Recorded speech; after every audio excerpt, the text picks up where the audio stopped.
Most people see a garden trellis and think decoration. What they're actually looking at is one of the most efficient food production systems you can build in a backyard. Pound for pound, vertical crops crush ground crops in every category. You get more yield per square foot, better airflow, and easier harvests. Plus, your fruit hangs in the sun instead of rotting on the ground. Today, we're covering 15 crops that thrive when they go vertical. Some you know, but at least half of these will surprise you. We're talking about plants that people never think of as climbers that can produce like crazy if you just give them something to grow on. Let's get into it. Number 1, Chayote. We're starting with one most people have never grown, and once you hear the numbers, you're going to wonder why. Chayote, also called vegetable pear or merleton, looks like a pale green, slightly wrinkled pear. It's in the gourd family, related to squash and cucumber, and it is an absolute monster on a trellis. Growing zones 7 through 11, though gardeners in zone 6 have had success with a thick mulch layer over winter to protect the roots. Here's the number that gets people. One chayote plant can produce between 50 and 100 fruits in a single season. One plant. For a family of 4, one well-placed chayote vine is genuinely enough. It needs about 10 square feet of ground space, but will happily climb 8 to 12 feet vertical. So what you're getting is a 100-fruit harvest from the footprint of a small coffee table. Nutritionally, chayote is rich in folate, vitamin C, zinc, and manganese. It's low-calorie, high-fiber, and has been used in traditional Mexican and Central American medicine for blood pressure support. Planting tip: you don't plant a seed, you plant the whole fruit. Push it into the soil fat end down, angled so the narrow stem end is just barely above the soil surface. Then step back, because this vine moves fast. Get your trellis in. Place before you plant, you won't have time to figure it out later. Did you know the entire chayote plant is edible? The young shoots, called chayote greens, are eaten as a vegetable across Latin America and parts of Asia. The roots can also be eaten when the plant is mature. You're not just growing fruit, you're growing an entire edible plant. Number 2, pole beans. Pole beans are one of the most well-known trellis crops, and they deserve every bit of that reputation. Growing zones 3 through 10, basically everywhere. They go in the ground once soil temperatures hit 60 degrees, they climb on their own by spiraling their vines around whatever you give them, and they start producing in about 60 days. One 10-foot row of pole beans will give you roughly 8 to 12 pounds of beans over the season, compared to bush beans, which burn bright for about 10 days and then they're done. Pole beans keep producing from the bottom of the vine to the top, giving you a rolling harvest for weeks. Planting tip: seed packets will tell you to space pole beans 4 to 6 inches apart. You can cut that in half. I've planted them at 2 to 3 inches apart along a trellis with no issues. The vertical growth means they're not competing for ground space, they're competing for vertical space, and there's plenty of that. Dense planting along a trellis actually creates a windbreak effect that the plants seem to like. Pro tip: when it comes to beans, bush beans or pole beans, the more consistently you harvest, the more they'll keep producing. As long as you keep picking the pods while they're young, the plant continues pushing out new flowers and beans, almost like it's responding to demand. But if you let the pods mature and harvest everything at once, the plant slows down and starts shutting down production. In my experience, frequent picking can easily double or even triple your total harvest over the season. Number 3, Malabar spinach. Regular spinach hates heat. The minute temperatures push past 75 degrees, it bolts, goes bitter, and it's done. Malabar spinach doesn't care. It thrives in heat, climbs a trellis effortlessly, and just keeps producing all summer long. This isn't true spinach. It's Bacella alba, a tropical vine native to India and Southeast Asia. But the leaves have a similar flavor and cook down the same way. Zones 7 through 11 in the ground, but it can be started indoors and transplanted in cooler zones as an annual. It climbs 10 to 20 feet on a strong trellis, and because it's a cut-and-come-again crop, you can harvest leaves continuously from the same plant throughout the season. From a 2-foot section of trellis, one Malabar spinach plant can yield several pounds of greens over a summer, all from a plant that regular spinach can't even survive in. Nutritionally, it punches hard: calcium, iron, vitamins A and C, and it contains a compound called Bacillus saponins that has shown anti-inflammatory properties in research. Some studies have looked at its potential for blood sugar management. Did you know Malabar spinach is sometimes called climbing spinach or vine spinach, and it's been cultivated in Asia for over 2,000 years? The berries, yes, it produces small dark purple berries, were historically used as a natural food dye. The red-stemmed variety is genuinely beautiful growing on a trellis. Number 4, cucumbers. Cucumbers are natural-born climbers and one of the most rewarding trellis crops you can grow. Zones 4 through 11. They go in the ground after last frost when soil is warm, and they hit harvest in about 50 to 70 days. One vining cucumber plant on a trellis will typically produce 15 to 25 cucumbers over the season, and the key word there is vining. Make sure you're planting a vining variety, not a bush type, or you're not going to get the vertical growth you want. The benefit of growing cucumbers vertical goes beyond space. Cucumbers on a trellis produce straighter fruit, because it hangs free instead of curling on the ground. The airflow dramatically reduces powdery mildew, which is the #1 killer of cucumber plants. And you spot problems earlier because you can see the whole plant. Nutritionally, cucumbers are mostly water, which makes them excellent for hydration, along with vitamin K, potassium, and silica, which supports joint and skin health. Planting tip, cucumbers are recommended at 12 inches apart. In practice, you can go down to 6 inches on a trellis without any real issue. The vines want to go up, not out.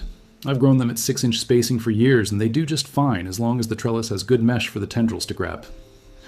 Number 5, tomatillos. Most people who grow tomatillos just let them sprawl. They're bushy, they flop over, the branches break, fruit falls, it's a mess. What almost nobody does is trellis them, and it completely changes the plant. Tomatillos are not vines, but they're sprawlers with heavy branches that are almost designed to be supported. Growing zones 5 through 12 as annuals. They grow 4 to 5 feet tall and produce prolifically. One plant typically yields 50 to 100 husked tomatillos in a season from about 4 square feet of ground space. When you put 2 or 3 stakes around a tomatillo plant and run horizontal strings between them as it grows, a tomato cage style or Florida weave, you suddenly have a plant that gets full sun on every branch, drops almost no fruit, and is dramatically easier to harvest. The branches stay where you put them instead of collapsing under their own weight. Did you know tomatillos won't self-pollinate? You need at least 2 plants for fruit to set. If you're only growing one and wondering why you have beautiful flowers and 0 fruit, that's why. Always plant tomatillos in pairs at minimum. Number 6, spaghetti squash. Spaghetti squash on the ground takes up an enormous amount of real estate, vines sprawling 8 to 10 feet in every direction. On a trellis, that same plant takes up about 2 feet of ground space and climbs upward instead of outward. Growing zones 3 through 11. It takes about 80 to 100 days to harvest, and one plant typically produces 4 to 5 full squash per season, each averaging 4 to 5 pounds. That's around 20 pounds of food from 2 square feet of ground. The trellis method does require you to support the fruit as it gets heavy, use old pantyhose, mesh netting, or cloth slings tied to the trellis, but the result is fruit that ripens evenly in the sun and never rots on the underside from ground contact. Planting tip: don't direct sow spaghetti squash seeds flat.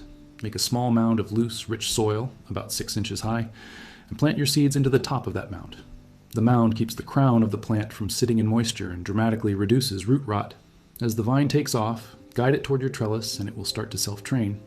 Once it finds the structure, it grabs on. Nutritionally, spaghetti squash is high in vitamin C, B vitamins, manganese, and fiber. At around 40 calories per cup, it's one of the most filling low-calorie foods you can grow. Number 7, bitter melon. Bitter melon is going to be new for most gardeners in North America, and that's a shame because it produces incredibly well on a trellis and has nutritional credentials that are genuinely hard to match.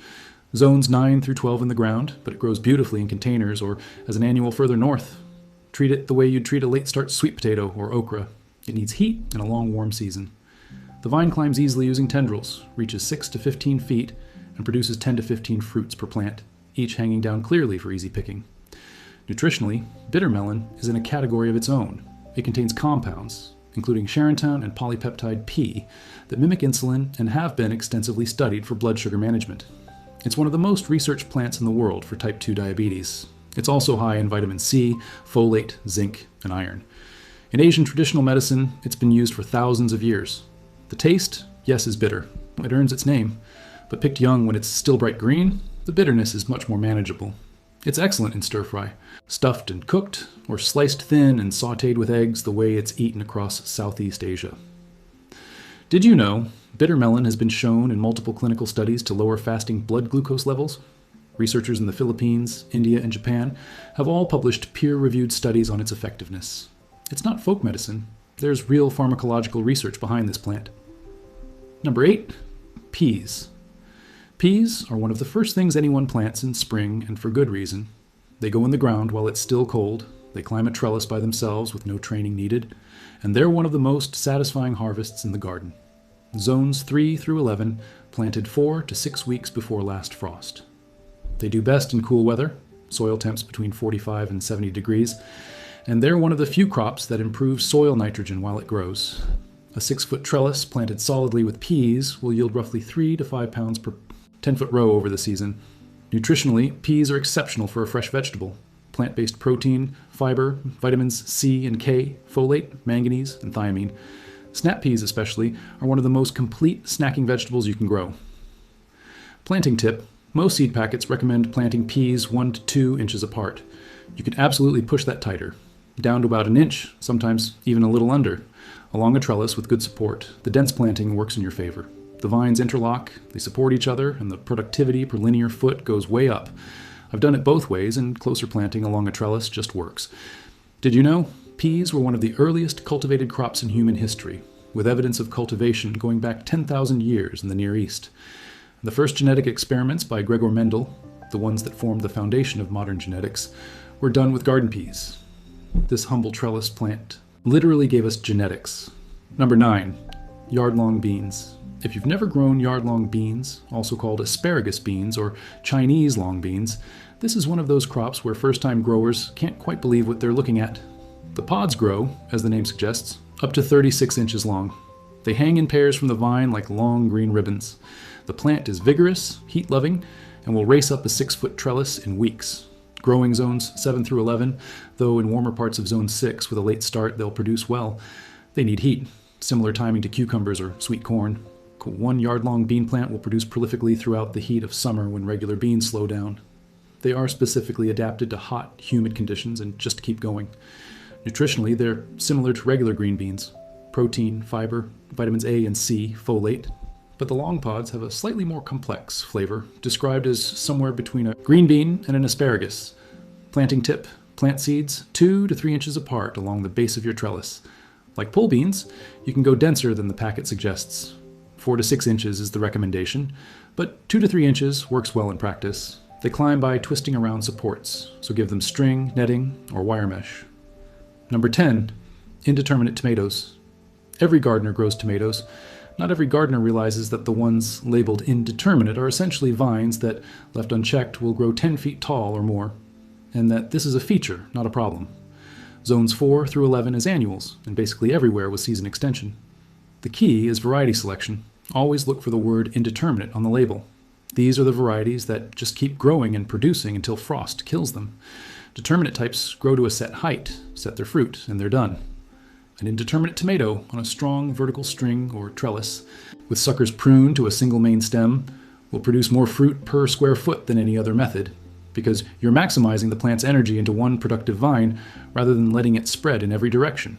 From a single well-managed indeterminate vine, a serious grower can get 20 to 30 pounds of tomatoes in a season from 1 square foot of ground space. Nutritionally, tomatoes are rich in lycopene, a powerful antioxidant linked to reduced cancer risk, along with vitamin C, potassium, and folate.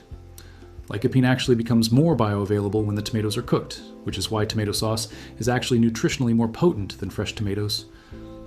Did you know tomatoes were considered poisonous in Europe and North America for a long time? The leaves are toxic, and people assumed the fruit was too. It took until the early 1800s for tomatoes to become widely accepted as food in the United States. Number 11, loofah. Most people don't know that the loofah sponge in their shower was grown in someone's garden. And almost nobody knows that if you harvest it young, it's edible and delicious. Lofah aegyptiaca, is a tropical vine in the gourd family that produces long, cylinder-shaped fruit. Picked young, at about 4 to 6 inches, it tastes like a mild zucchini and is used extensively in Indian, Vietnamese, and Chinese cooking. Let it mature and dry on the vine, and you have a natural scrubbing sponge. Growing zones 7 through 11 in the ground. In cooler zones, start it indoors 8 to 10 weeks before transplanting. It's a long-season crop that needs 150 to 200 warm days.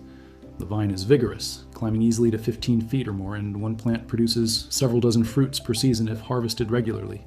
Nutritionally, young loofah is high in vitamin C, B vitamins, and iron. It's low calorie and high fiber. Planting tip: soak loofah seeds overnight before planting. The seed coat is hard, and soaking dramatically improves germination rate. Plant in rich, well-drained soil in full sun and get a strong trellis ready before it goes in the ground.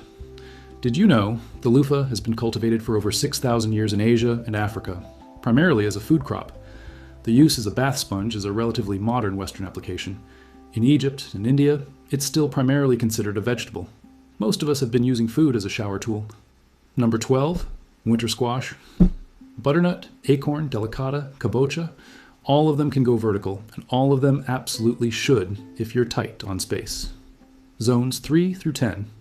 These are long season crops, typically 90 to 110 days to harvest. One winter squash plant on the ground will easily take 30 to 50 square feet of spreading vine.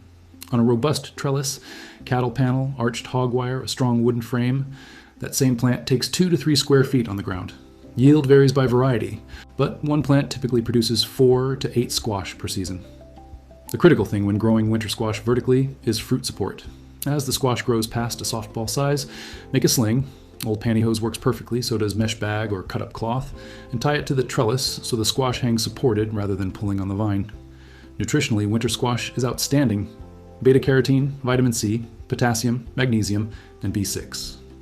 The deep orange flesh of varieties like butternut indicates high carotenoid content, which is linked to eye health and immune function.